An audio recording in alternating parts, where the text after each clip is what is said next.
東京帝国大学から合格通知が届いた日。はは、嬉しそうに家をプレゼントすると言い出し、父も豪快に高級車を選べといてくれた。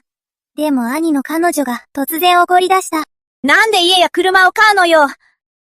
もし買うって言うなら、この子は産まないから。お母さん、通知書が来たよ。娘の私が一番優秀でしょ。約束通り、全国どこでも好きな家を選んだら、お母さんが買ってくれるの？いいわよ。早く行って、どこがいいの？まだ決めてないわ。東京に行ってからゆっくり見る。お母さんばっかりいい顔させないぞ。お父さんからもご褒美だ。車をプレゼントしよう。好きなのを選びなさい。お父さんがカードで払ってやる。お父さんも太っ腹。私は反対です。お姉さん、どうしたの？結婚式の準備で疲れてるの？静子、落ち着いて。明子に家や車を買うお金は高校の時に別に貯めてあるのよ。結婚式の予算とは別だから。結婚式は絶対に盛大にやるから、その点は安心してくれ。でも、健一が言ってました。会社は今、事業を拡大中で、あちこちでお金が必要だって。娘の家や車に数千万円も使うなら、会社に投資した方がマシですよ。おぎふさんたちはいつも旅行ばかりで会社の大小様々なことは全部健一が背負ってるんです。彼はただ言い出しにくくておぎふさんたちに頼めないだけです。それに、あきこは休みに帰ってきてもおぎぼさんとエステに行くかブランド品を買い漁るだけじゃないですか。あるバイトの一つもして家の負担を減らそうともしない。いくら勉強ができても男からは面倒くさがられるだけですよ。将来お嫁に行けるかどうかも怪しいものです。佐藤静子、まだうちにと継いでないだろう。娘に指図するとは何事だ。18年も大事にしてきたお前の説教など不要だ。あきこのためを思って甘やかした癖は後で治りませんよ。もういい。圭一が帰ってからにしろ。3年になるけど、佐藤静子が今まであんな口調ではなしたことないのに、今日はどうしたの？静子、誰かにいじめられたのか？どうした？父さんたちと喧嘩したのか？圭一、ご両親、あきこに家を買うって、高級車までお金を全部娘につぎ込む気よ。あなたが必死に稼いだお金なのに気にならないの？私は未来の妻よ。あなたの子供を産んで一生を共にするのは私よ。なのにご両親にとっては私はあきこに勝てないのね。その、親のお金は、親の自由だよ。俺たちが口出しすることじゃない。まあ、落ち着いて。お母さん、少しでかけましょう。お兄ちゃんたちだけではなさせて。健一、引き止めてあきこに車を買いに行く気よ。行くぞ！マセラティが欲しいんだろう。今から見に行くぞ。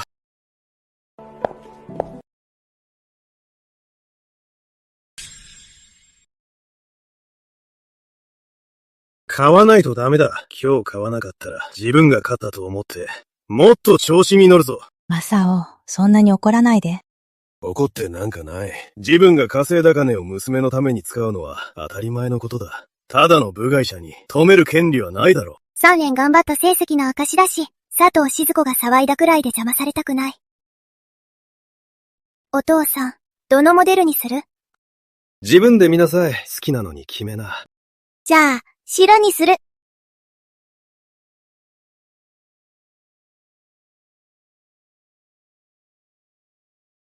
誰からだ？健一からよ。佐藤静子が母親も呼んだって。親を呼んでどうするんだ？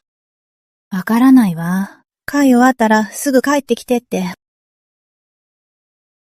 お父さん、早く帰ってきて。静子と向こうの派は親が騒いでて、収拾がつかないんだ。収拾がつかないってどういうことだ？帰ってくればわかるよ。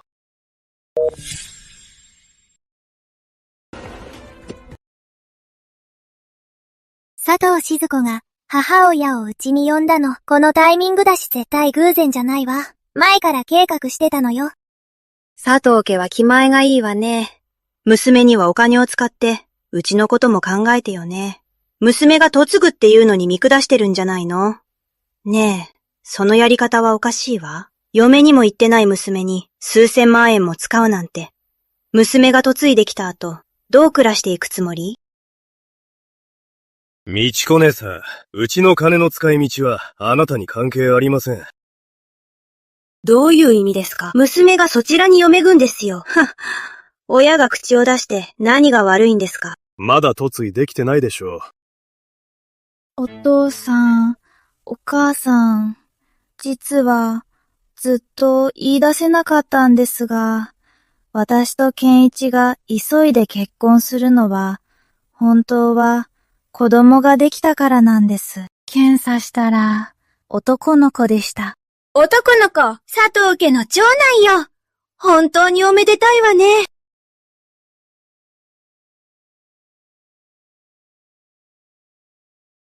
香港で検査を受けたんです。届いたばかりの報告書です。あなたたちの実も孫なのよ。子供ができたら話は別よ。佐藤家の後取りなんだから。この子の将来も考えてよ。娘に財産を全部あげるなんて。どうしてもアキコに家や車を買うなら、この子は産まないわ。そうよ。うちの娘は安心してご飯も食べられないのに、よそへ行く娘にお金をつぎ込むなんて、産んでも苦労するだけよ。父さん母さん、静子を追い詰めないで。情緒不安定なんだ。万が一のことがあったら。お兄ちゃん、どう思ってるの？アキコ、飼うのはやめておけ。静子が子供を産んで、落ち着いてからにしよう。義士さんに譲ると思って。男の子、佐藤家の長男。それをなんでも手にはいるマスターキーだと思って、うちのすべての鍵を開けられると思ってる。アキコ、2回平くわよ。お母さん、どこへ行くんですか？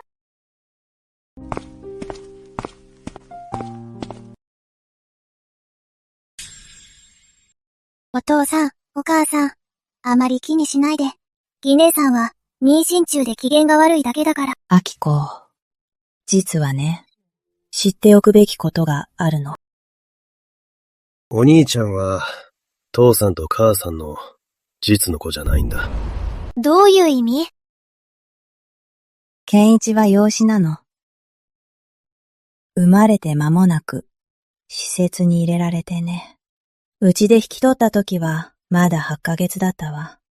あなたは私たちの実の娘で、あの子は私たちが選んだ息子よ。この家では、二人を分け隔てなく育ててきたんだ。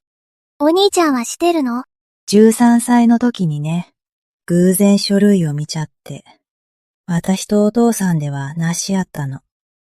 その時は気にしてないって、私たちが本当の親だって言ってくれたわ。じゃあ、今は？ここ数年で彼は随分変わった。会社を任せてから、ますます自分が主人気取りだ。以前のように相談してこなくなった。佐藤静子が現れてから、さらにひどくなった。お父さんは言いたくなかったわけじゃない。自分で気づくのをずっと待ってたの。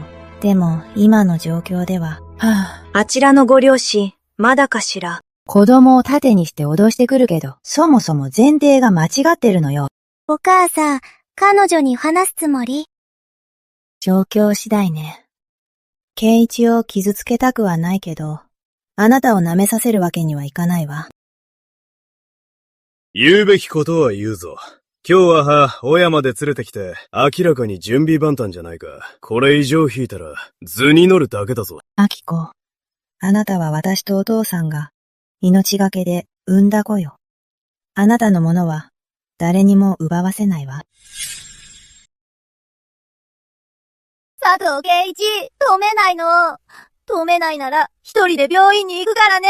佐藤家は血も涙もないわ。静子動かないで。赤ちゃんに気をつけて。娘は命がけで子供を産むって言うのに、あんたたちはお金をよその娘に使うなんて。もう知らない。ご両親は私を気にも留めてないわ。この子を産んで何になるの？生まれても誰も可愛がってくれない。健一、両親に言ってよ。家と車を買う話は取り消してって。これから、この家のお金は、まず孫のために使うって。そうよ。承知するまで、今日は帰らないわよ。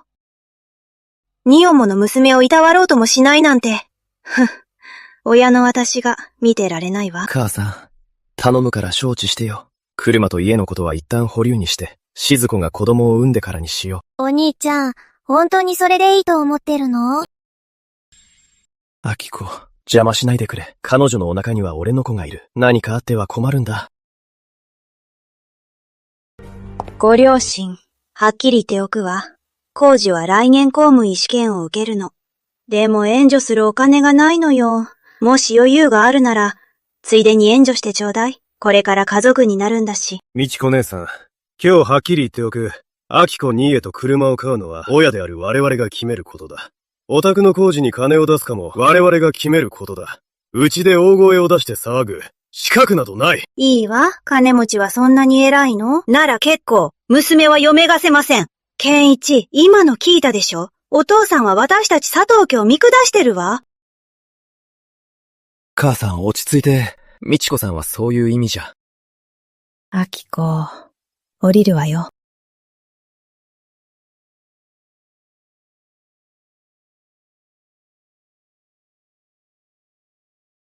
静子、この家にはいる前にはっきり言っておくわ。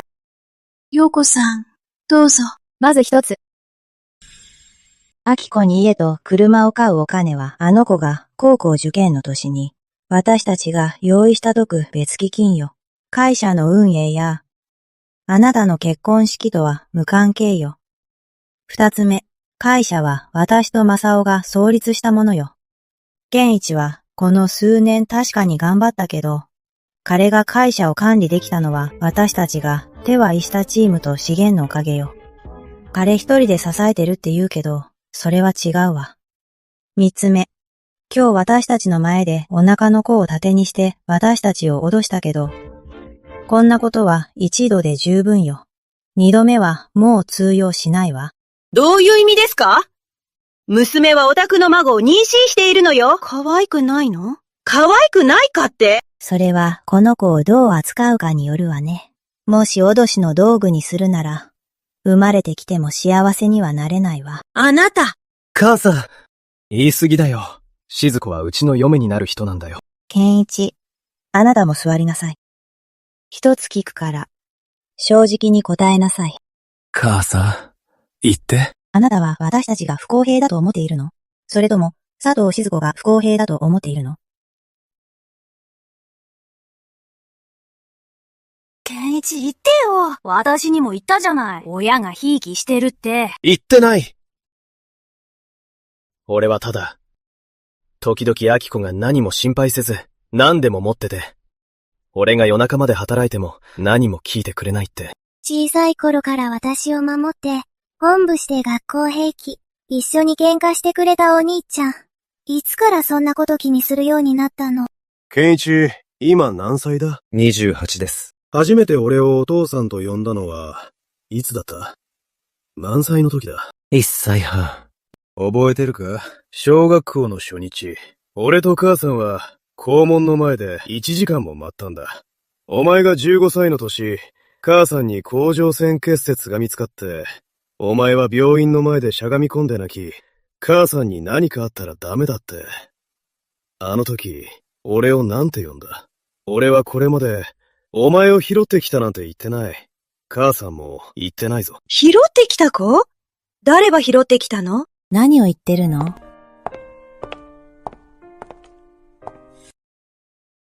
健一が13歳の時養子縁組の書類を見たわね。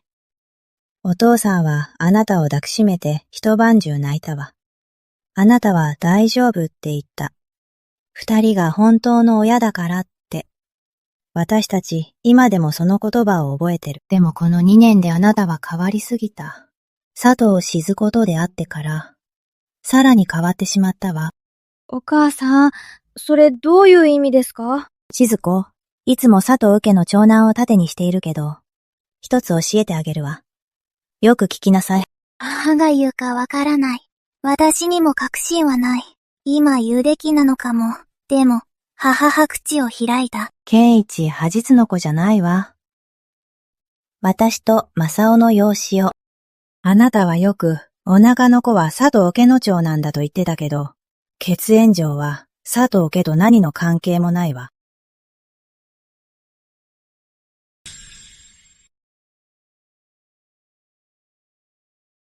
ほら、やっぱり言った。健一。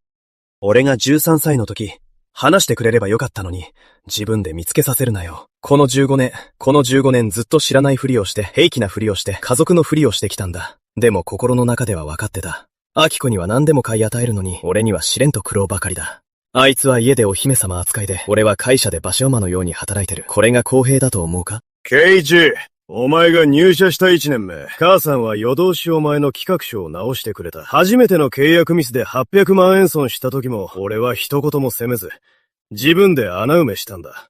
なぜそのことは言わない？親として当然だろ。俺はあんたたちの子だろ。そうよ。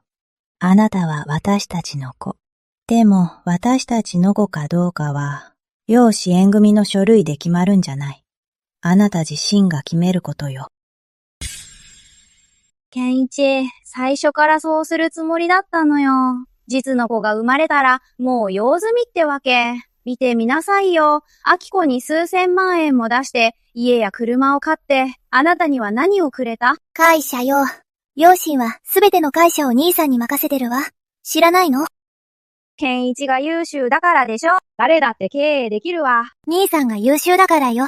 でもチャンスをくれたのは両親よ。健一、聞いたでしょ。妹もあっちの味方じゃない。あの3人は結託してるのよ。あなたは所詮他人なのよ。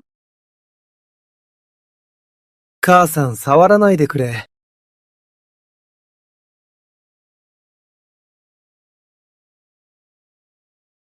今日はっきり言っておく。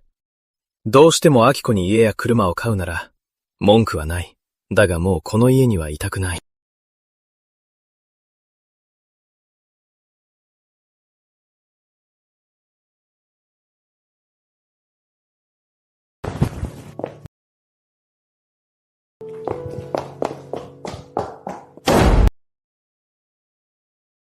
正雄さん、あれをあの子に見せて。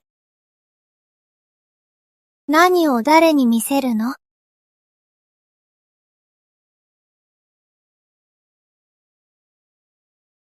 これ何？佐藤静子の素性よ。半年かけて調べたの。大学3年の時に彼氏がいて、相手の家は名古屋で建材業をしてる。交際半年も経たないうちに突然妊娠したと言い出したの。彼が継親を求めたけど、彼女は3回もごまかした。結局妊娠してないとバレたんだ。別れてマンションを出るとき、高級時計と現金を持ち逃げした。しずちゃん、今度こそ佐藤家をしっかり捕まえるのよ。少なくとも数十億はあるわ。前回の男より100倍増しよ。まずは落ち着いていくらでも演技しなさい。お母さん、安心して。佐藤健一は、もう私からは慣れられないわ。名義を手に入れれば、この家の金は、遅かれ早かれ、私たちのものよ。この3年で、兄の口座から900万円を移し、すべて佐藤浩二の口座へ帰ってこない600は、48万円の結納金も結局浩二の遊ぶ金になった。これ調べるのに半年も。あきこ、私たちは何十年も商売をしていろんな人を見てきたの。佐藤静子が初めて食事に来た日。彼女の一言一句、表情のすべてが計算されたものだと気づいたわ。じゃあ、なんで言わなかったの？証拠がないと言えないわ。確たる証拠もなく彼女を責めれば、お兄ちゃんは追い出されたと思うだけよ。彼女はもう出て行ったわ。また戻ってくるわ。彼女は妊娠を盾に私たちを脅してる。その手は以前にも使ったと知らずにね。お兄ちゃんもいずれ真実を知るわ。これは作成済みの家族信託だ。小橋さんは3ヶ月前に信託に移した。受益者はお前だ。健一の名義上の権限も縮小された。多額の資金移動には私のサインが必要だ。そこまで考えていたのね。商売人が一番恐れるのは身内の泥棒だ。健一を警戒したくはないが、佐藤静子がそうさせてくれないのだ。お母さん、さっき見せるって言ってたのは誰のこと？佐藤静子に見せるの。彼女が来た時にね。また来るの？彼女は必ず来るわ。子供ができたんだから。目的は健一じゃなくて、お金なのよ。明子、あなたは先に東京に行きなさい。後のことはお母さんに任せて。行かない。明子。絶対に行かない！彼女のことがまだ片付いてないのに。どうして行けるの？彼女の件が片付くかどうかと、あなたの進学は別問題よ。せっかく頑張ってて医大に受かったのに、佐藤静子、なんかのせいで台無しにしちゃダメよ。株式の変更登記は来週までに終わらせる。承認権限についても、緊急対応策はできている。明子はしっかり勉強しなさい。ご両親のことは私に任せて。お母さん、静子です。昨日は私が悪かったです。感情的になりすぎました。健一に謝るよう言われまして。妊娠してどれくらいなの？ 3ヶ月です。妊婦検診は受けたの？まだです。以前香港で検査を受けたんですが、本当に初期のもので。前に受診した病院の名前と検査番号を送ってちょうだい。お母さん、後で探してみます。はい。見つけたら送って。予約を取ってあげるから。地元で一番いい産婦人科の。検診の費用は私が出すわ。これからは何かあれば私に直接言って。あなたのお母さんを私の家に呼んで騒がせないで。この前のことはなかったことにしてあげるけど。次はダメよ。明子、見てなさい。彼女は検査番号を出せないわ。どうして？香港の検査報告書は、十中八九偽造されているからよ。妊娠3ヶ月に3年の交際。最初の日から、佐藤静子の目的は兄だったのか。それともこの家だったのか。もう考えたくもないわ。あきこ、もう着いた？私3号寮にいるよ。夜の侵入生歓迎会、一緒に行こう。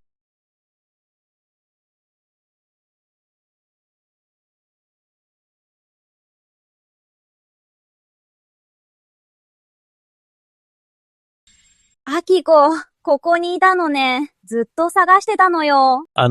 どちら様ですか？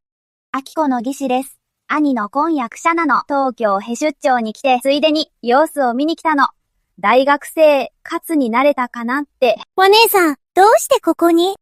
さっき寮にいたら、ルームメイトがここで集まってるって、あきこ、一声かけてくれればよかったのに。お母さんに検査番号を出せって言われて、渡しておいたわ。変えたら伝えて。調べてもむだよ。何も出ないから。皆さんこんにちは。あちこは家ではお姫様で、家事は何もできないの。これから何かと、多めに見てあげてね。あきこへのプレゼントよ。皆さんもよかったらどうぞ。お姉さん、一体何のつもり？あきこ、お姉さんよ。様子を見に来たの。どうしたの？私のことたくさん調べたでしょ。私も知りたいのよ。あなたの大学生活を。お母さんが何かを掴んだからって私を操れると思わないで。健一は私の味方よ。そっちの手には書類があるけど、私の手には人がいるわ。あなたにあるのは偽りの顔だけよ。あきこ、あなたはまだ18歳。わからないこともあるわ。結婚はビジネスと同じよ。正論が勝つとは限らない。最後まで耐え抜いたものが勝つのよ。彼女が東京に来たわ。私の集まりに現れたの。そうでいないよ。あなたは普段通りにして彼女が出した検査番号だけど、該当する記録がなかったわ。どういう意味？つまり報告書は正規のルートで出たものじゃないってこと。佐藤静子はしばらく東京に残った。私がなれるのを手伝うという名目で。でも実際は別のことを企んでいた。あちこ、早くこれ見て！これ掲示板にさっき出た匿名の投稿だよ。この写真誰が撮ったの？昨日の夜のレストランで、各土敵ニギスさんの席だよ。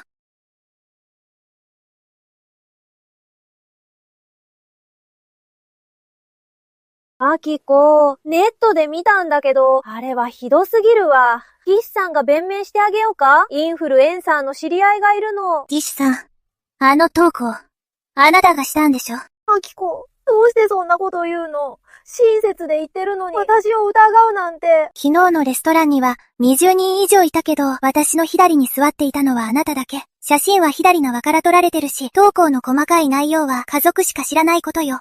それが何？アキコ、アシコ国書とやらで、私をどうにかできるとでも言っておくけど、私、ケイイチと入籍したのよ。いつの話？昨日の午後よ。あなたのお母さんがこれ以上調べるなら、相手になるのは息子の彼女じゃなくて、戸籍上の嫁よ。入籍した。兄さんが佐藤静子と入籍した。お母さん、お兄ちゃんと静子が籍を入れたって。わかってるわ。今朝健一から、お父さんに電話があって、その話を聞いたの。お母さん。アキコ。籍を入れるの、と嫁にいるのは別よ。慌てないで。でも彼女はもう法的に佐藤家の人間だよ。佐藤家の資産は信託財産になっているから、彼女は一銭も触れられないわ。お母さんに考えがあるから。投稿、消してもらえる。自分たちで釈明を出さない？やってみる。でも、削除するより、必要ないわ。削除しても、佐藤静子は、また次を投稿する。彼女が東京にいる限り、私のせい、かつ落ち着かない。彼女自身の足元を崩さないと。アキコ。君の義士さんが先週3人のクライアントと食事しててさ、収支お兄さんの名前を使って圧力をかけてたらしい。サプライチェーンの社長が一人、彼女に丸め込まれて移行書にサインさせられたんだ。金額は大きくない。800万円だ。でも、君たちの会社の印鑑が使われてる。会社の印鑑？どうやって手に入れたの？どうだと思う？兄さんが渡したの？わかったわ、コージ兄さん。教えてくれてありがとう。お父さん、佐藤静子が会社の業務員を手に入れて、東京で800万日元の移行書にサインしたの。このことを知ってた？あれはただの業務員だ。社員じゃない。サインできるものは限られてる。大したことにはならないさ。この件はお母さんがすでに対応してるよ。アキコ、美智子さんが東京に来たわよ。何しに来たの？名目上は娘の世話だけど、実際は着いたその日に私のお茶室に来たのよ。奥さん？静子も今や、健一と籍を入れて、佐藤家の立派な一員じゃないですか？佐藤家ほどの大きな家なら、東京に、静子の家の一軒くらい買ってくれてもいいんじゃない？それと、うちの工事も、来年は東京で一旗あげたいって言っててね。ついでに、何かいい仕事、世話してくれない？なんて言ったの？家の件は相談に乗るって。でも検診が終わってからって。反応は？検診の話は3回もはぐらかされて、まともに答えなかったわ。じゃあ嘘ね。どうかしら。調べられるのが怖いのか、本当に妊娠してるけど、言ってた月数と違うのかも。アキコ、来月吉おじさんの70歳の誕生日よ。家族全員が集まるわ。佐藤静子も必ず来るはずよ。準備しておきなさい。何の準備？真っ向勝負する準備よ。相手がどれだけ厚かましくても、証拠がすべてよ。佐藤静子、ご本人届けを出して、喜んで嫁いできたつもりでしょうけど、あなたは知らないのね。この家のカニが、とっくに変えられてることを。アキコ、来たのね。どうしていてくれなかったの？お姉さんが迎えに行かせたのに。お姉さん、すっかり手気取りね。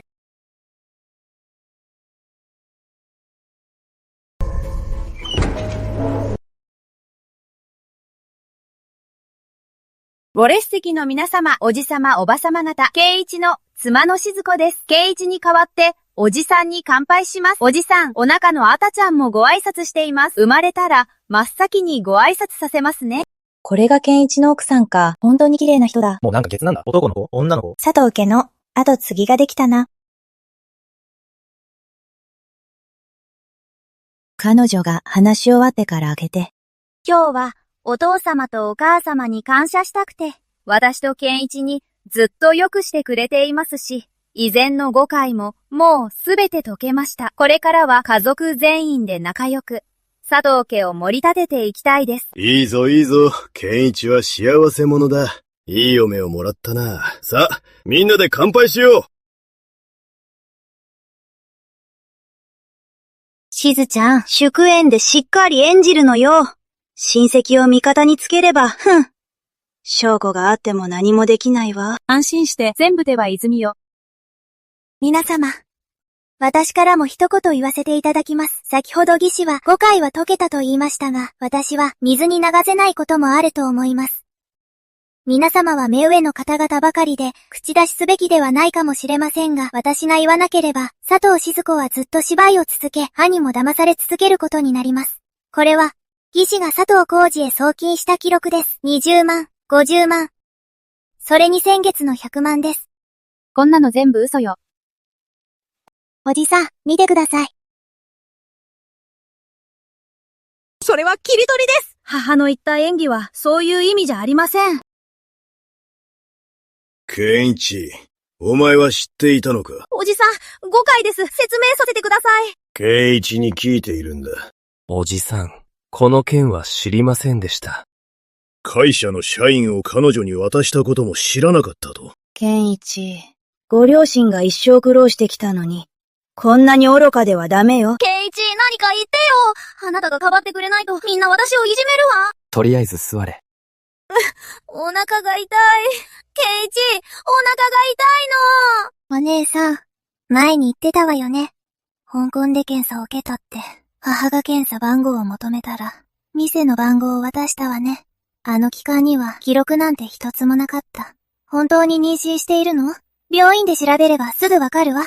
ここにいる100人以上の人、もう誰も騙されないわよ。佐藤明子、今すごくいい気分でしょ？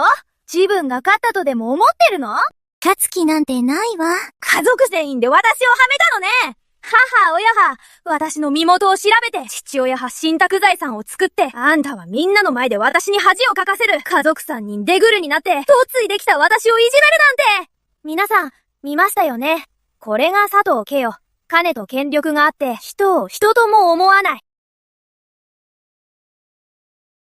今日から、毎日すべて記録してやる。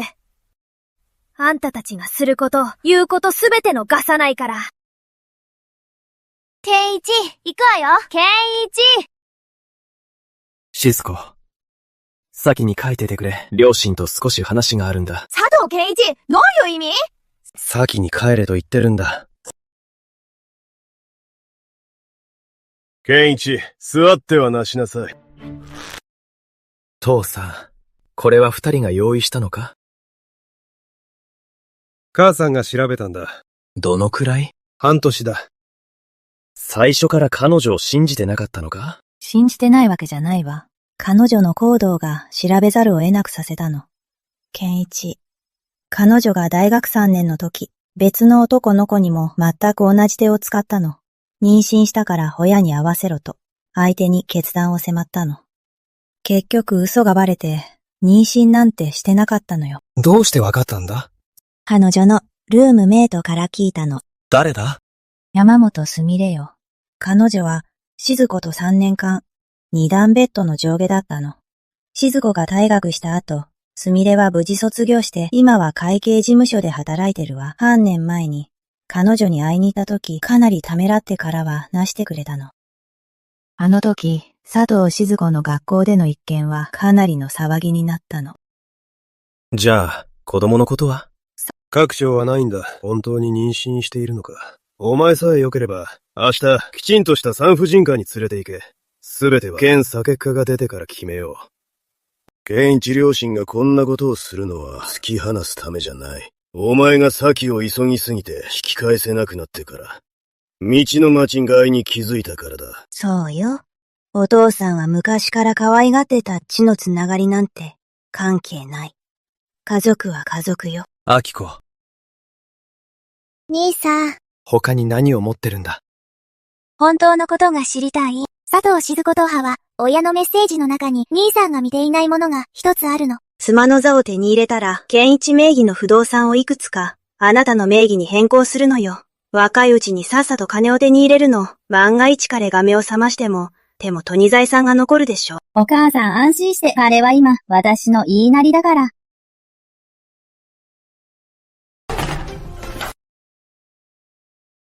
まったく、あいつは昔の父親とそっくりで頑固なんだから。自分で整理をつけるしかないわ。この試練は誰も助けられないわ。明子、静子が今日、浩二を連れて会社に来たんだ。浩二はスーツを着て初出勤だと言ってな。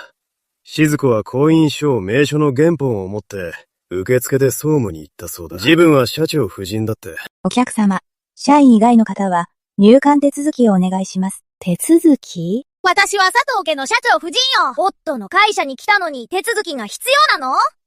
こちらは実の弟よ。今日から初出勤なの。佐藤社長、お二人はロビーでもう1時間近くも座り込んでいて、かなり興奮しています。佐藤静子、選択肢を2つ挙げるわ。1つ、今すぐ病院で正式な検査を受けて、子供が本当に健一の子かどうか、妊娠の時期が合うか確認すること。もし佐藤家の子なら養育費は出すわ。でもあなたは佐藤家から一銭ももらえないわよ。2つ目、今すぐこの協議書にサインして1000万円を受け取って健一と別れるの。今後佐藤家と二度と関わらないこと。じゃあ静子はどうしたの？母さんには言うなと言われたんだが。お父さん。どっちも選ばなかったよ。侮辱する気？お金で全て解決できると思わないで。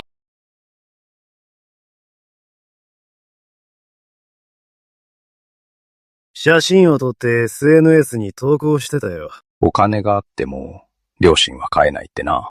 わかった。佐藤静子はみんなの前で暴かれたから、このまま引き下がるはずがない。案の定、翌日、青葉からリンクが送られてきた。アキコ、反応しなくていいの？みんな便乗して叩いてるよ。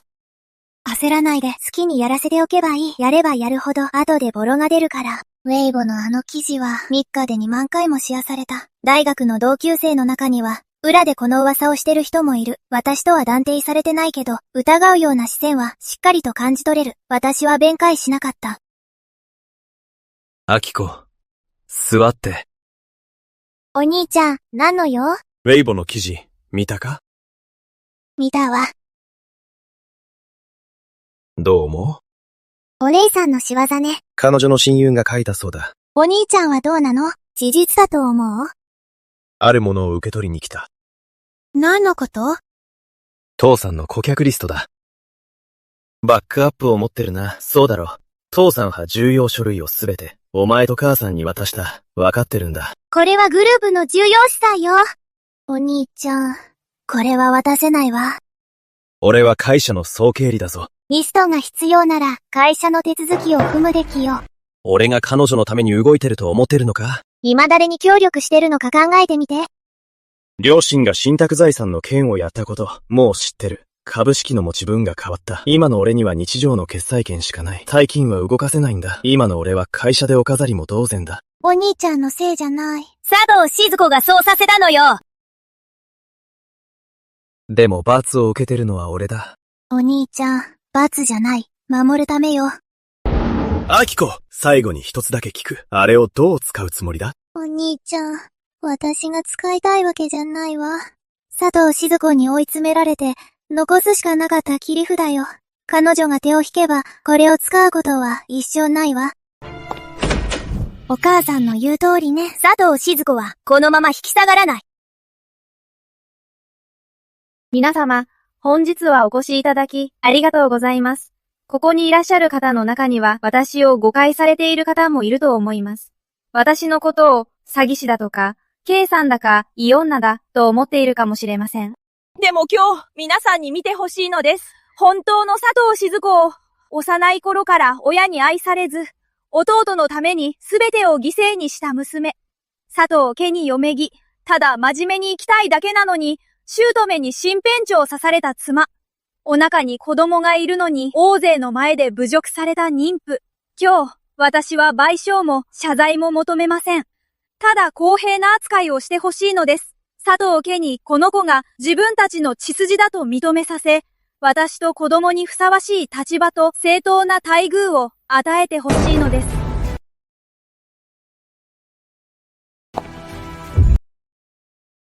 はじめまして。山本すみれと申します。佐藤静子の大学時代のルーム、メイトです。佐藤静子は先ほど自分が真面目に生きる女だと言いましたが、今日私が来たのは皆さんに知っていただきたいからです。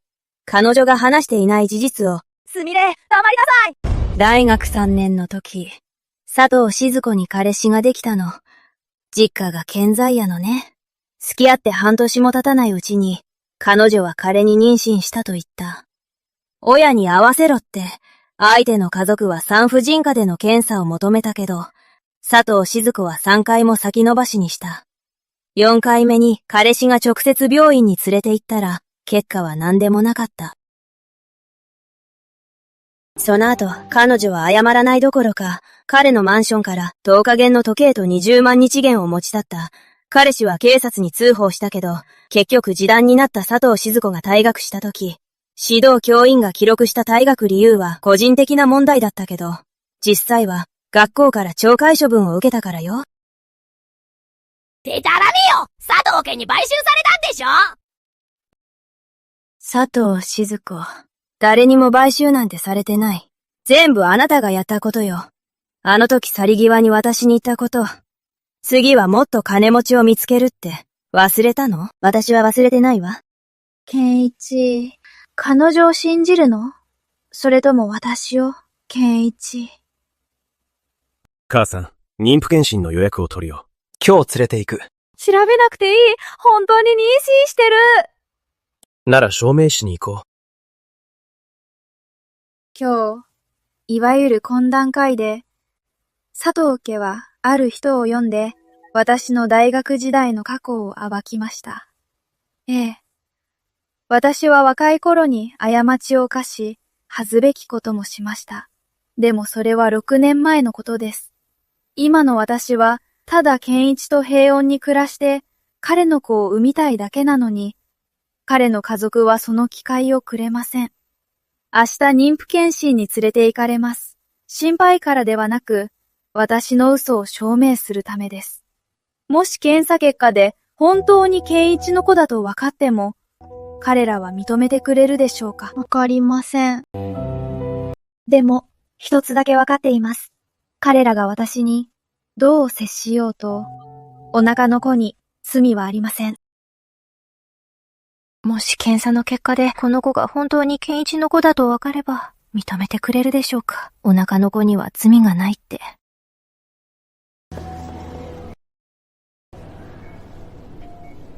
27番、佐藤静子さん、1番診察室へお入りください。健一、一緒に入って。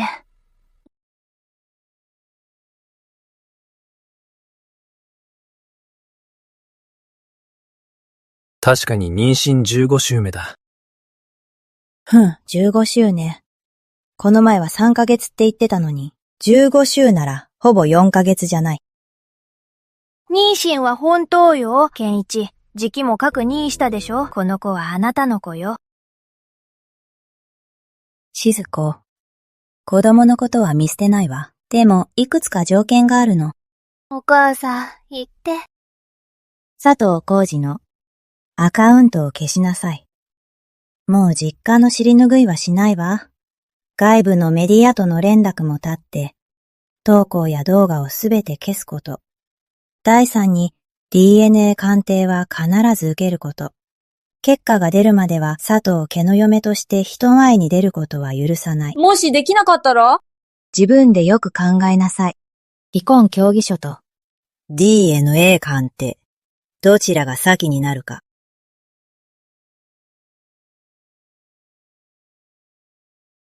佐藤静子は投稿を消さないどころか、さらに攻撃を強めてきたわ。やっぱり我慢できなかったのね。最後の悪あなきを始めたわ。佐藤家の連中、出てきなさい！みちこさん、訪問者登録にご協力ください。私は社長夫人よ。なんで機長がいるの？どいて。うちの娘は、この会社の正式な社長夫人よ。止める権利なんてあるの？佐藤会長、みちこさんがご家族と、18階に無理やりは行って、ロビーで騒いでいます。みちこ姉さん、何のつもりですか？うちの娘はお宅の子を妊娠してるのよ。会社を見に来て何が悪いわけ？会社は勝手に入っていい場所じゃない。娘は健一と入籍したんだから、この会社の一員よ！お父さん、お母さんの条件は、私には無理です。コウジは私の弟です。見捨てるなんてできません。ネットの記事は私の権利で削除しろというのは私の口を塞ぐのと同じです。DNA 鑑定は受けませんも、結果が出るまでは犯人扱いしないでください。佐藤静子、お前は今、私の会社で息子の名前を使って騒ぎを起こしている。最後に一度だけチャンスをやろう。はは。親と弟を連れて今すぐ出て行け。そうすれば今回は見逃してやる。今日はっきりさせるまで帰りません。山田、警備員を呼んでくれ。警備員を呼んで追い出す気？何様のつもりよ。娘は命がけで子供を産んだのに、これが彼女への仕打ち？触ってみろよ。佐藤さん、監視カメラがあります。あなたが見た書類には会社の機密が含まれています。元に戻さないなら、警察に通報しますよ。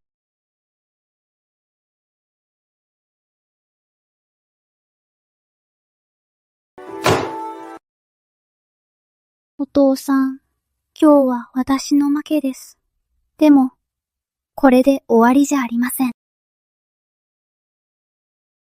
見たゴリー、NA 鑑定の結果が出た。子供は確かに、兄の子だった。表面上は、佐藤静子の勝ちに見える。でも彼女は知らない。その日の夜に、兄が両親の元を訪れたことを。静子のことだけど、母。親とのチャット履歴について本人に説明させたんだ。なんて言ってた？親に無理やり送らされたって、本心じゃないってさ。信じるの？信じたくない。でも何を信じればいいか。健一。これを見て。本当か？鈴木弁護士に調べてもらったの。彼女と工事の間の送金は900万円だけじゃないわ。ここ3ヶ月であなたの口座からもう2回送金してる。1回は60万円。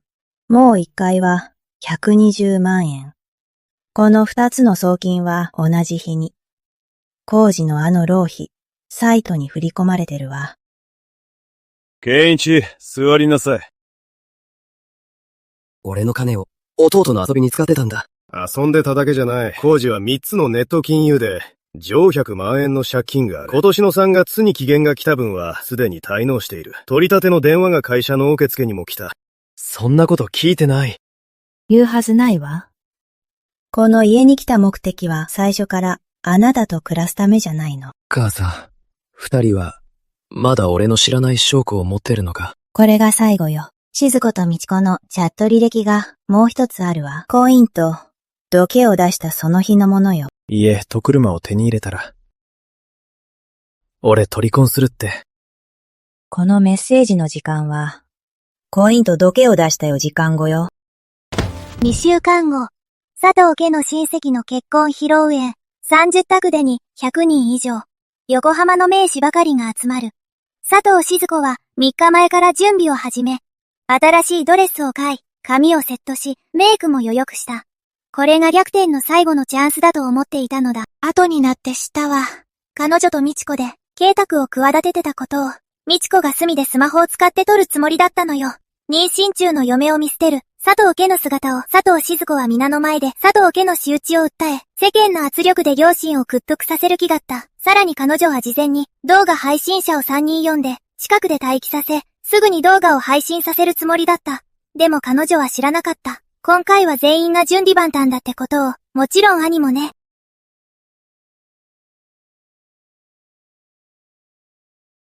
ご長老の皆様、そしてご友人の皆様、少しだけお時間をいただきます。私は佐藤健一の妻、佐藤静子です。本来ならお祝いの席で言うべきではありませんが、もう耐えられません。私は佐藤家の子を身ごもっています。それなのに義父母は私の過去を調べ、昔のことを掘り返し、会社にも入れてくれず、皆の前で DNA 鑑定までさせようとしたのです。私はただ平穏に暮らしたいだけなのに、この家は私を受け入れてくれません。今日一言だけ聞かせてください。子供を身ごもっている女が、一体どんな悪いことをしたから、こんな扱いを受けるんですか？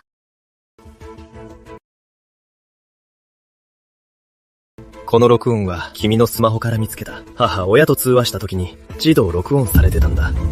自分でも知らなかったろ？ケンイチ、誤解よ。USB にコピーして音響ステムにつないでおいた。ケンイチ、あなたが思っているのと違うの。USB にコピーして今日の音響につながせたんだ。ケンイチ。佐藤静子。俺はチャンスをやった。両親もチャンスをやった。アキコもチャンスをやった。お前は全部無駄にした。これが離婚協議書だ。子供の責任は最後まで持つ。だが今日から、お前は俺とも佐藤家とも、一切関係ない。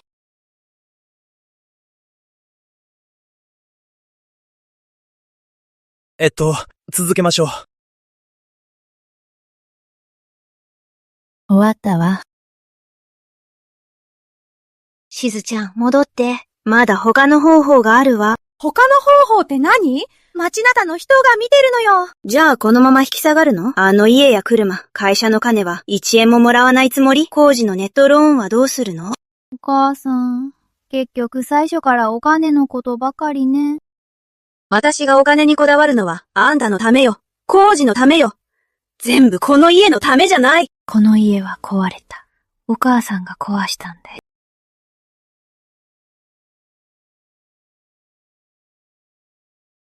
しずちゃん、工事の借金の取り立てが私の携帯にかかってきたの。私に払えるお金なんてないわ。手元にお金残ってない？少しお母さんにちょうだい。佐藤静子が以前連絡した動画配信者が約束の残金を催促してきた。静子には払うお金がなく、配信者はそのまま静子とのチャット履歴をネットにさらした。静子は自身のすべての SNS を削除し、そして姿を消した。静子が姿を消してようか、ご彼女は現れた。お母さん、お父さんとお母さんの顔を見に。静子、何しに来たの？少しお話があって。お母さん、離婚のことだけど、健一から聞いたわ。サインはしない。言うわ。子供よ。お腹の子は健一の子よ。見捨てられないでしょ。見捨てるなんて一言も言ってないわ。前にも言ったはずよ。子供が生まれたら佐藤家が養育費を全額負担する。でもそのお金は子供のためだけに使ってあなたには一切渡さない。じゃあ私は？何が欲しいの？家よ。子供の名義でもいいわ。私が住むの。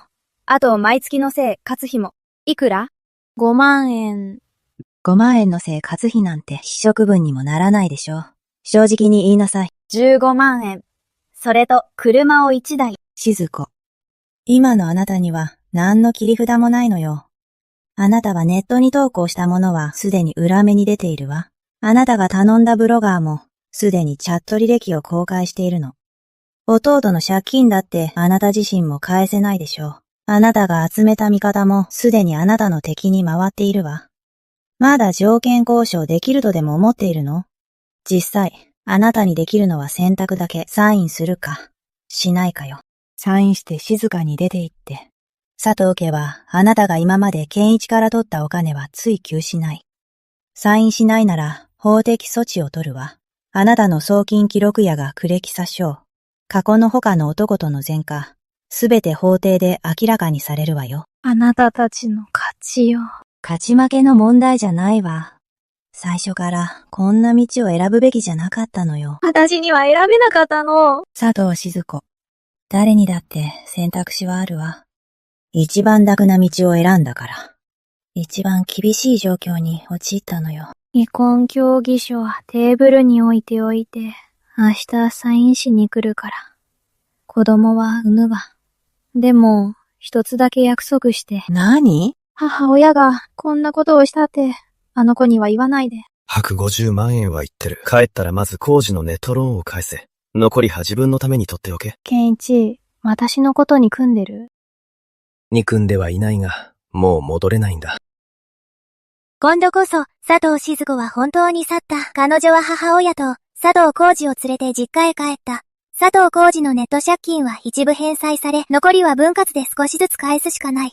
彼女の母親破面目を失い、家に引きこもってあまり外出しない。佐藤静子の件は横浜で2週間ほど噂になった。同情する人もいたが、自業自得だと思う人の方が多かった。父さん、母さん。健一。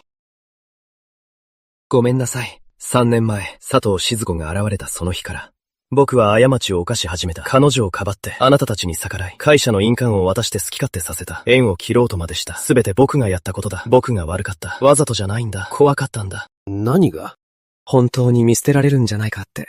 アキコが生まれたから、僕はいらなくなるんじゃないかって。養子の僕はいつか返されてしまうんじゃないかって。健一、あなたは生後8ヶ月から、私の腕の中にいたのよ。私がミルクをあげて、お父さんがおむつを替えて、あなたが初めて読んだのは、お母さんだった。そんな私たちがあなたを返すと思う？母さん、僕が間違ってた。圭一、戻るのはいい。だが条件がある。会社のことは急がない。まずはプロジェクトチームからやり直せ。以前お前が飛ばした工程を一つずつやり直すんだ。信託財産の件は保留にする。実力を証明してからだ。はい。食べよう。母さんが魚の煮付けを作ったぞ。アキコ。うん。車は運転しやすいか？すごくいいよ。東京の冬は道が滑るから、ゆっくり運転しろよ。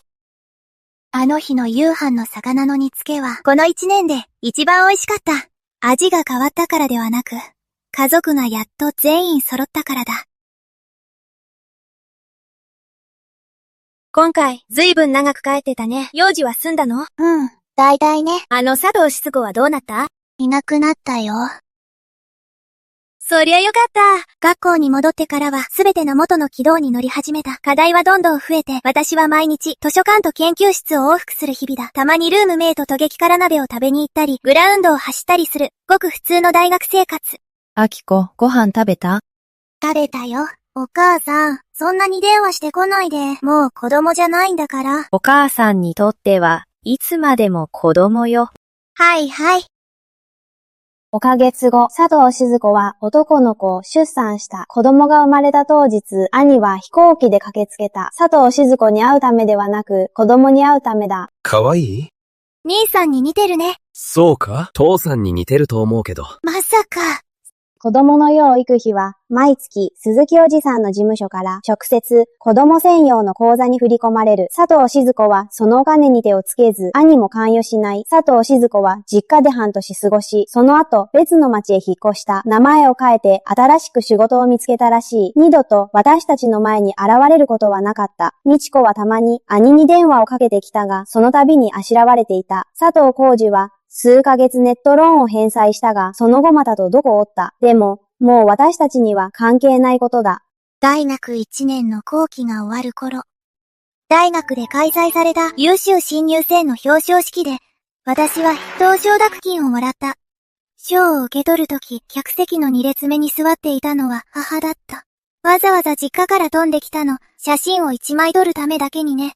3年後、私は帝大を早期卒業し、そのまま修士課程へ、専攻は経営管理だ。君も今日卒業かい？いやうちの娘もね、帝大を卒業するんだ。3日前から来て、寮の片付けを手伝ってるんだ。実際父は何もせず、寮の下のカフェに、3日間居座って、会う人みんなにそう言っていた。学食の3年間で、すっかり痩せちゃって、もって帰ってしっかり食べなさい。兄も来てくれた。すっかり見違えた。この3年間プロジェクトチームからやり直して。父が去年、IT の子会社を兄に任せたの。1年目で黒字を出したわ。健一は前よりずっとしっかりしてきたな。それは無理するのをやめたからよ。